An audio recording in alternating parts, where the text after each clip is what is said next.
Hey everybody, this is Hector Miray with Faith and Fandom, and this is Faith and Fandom 180 on LTN Radio. So this past weekend, I had a very unique experience for me because I set up the Faith and Fandom booth at a Christian youth conference.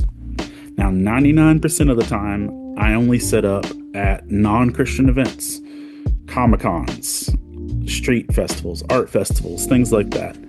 And I'm not used to being like surrounded by the church and surrounded by believers, because Faith and Fandom is an outreach. It's built to be an on ramp for people who might be curious about God, to maybe encourage some of the geeks who are already close to God, or to be able to answer questions for people that, are there to be in, that in the light and the darkness type scenario.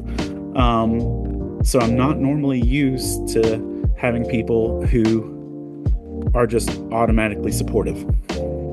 I'm used to some scrutiny, some like some shade. But I was in a youth conference with 2,000 youth group kids and their assorted leaders.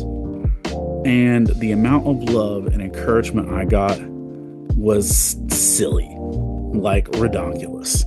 Like I was overwhelmed by the amount of response that I got.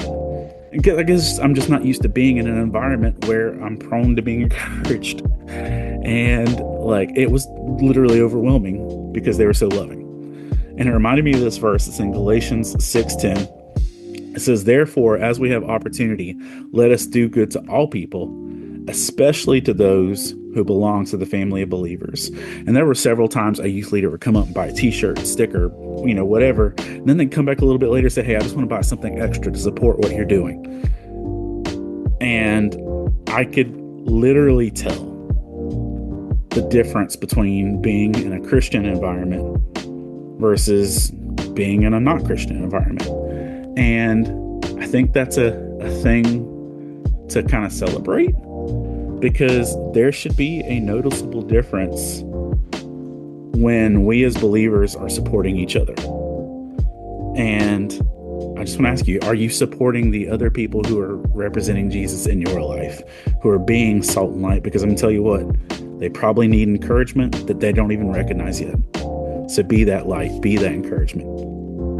And if you want to learn any more about what we do at Comic-Cons, our geeky Bible study, or any of that type of stuff, head on over to faithandfandom.org. There's over 180 devotionals, and you can find me at Comic-Cons literally all over the country. But I want to tell you, thank you for spending the last 180 seconds with me.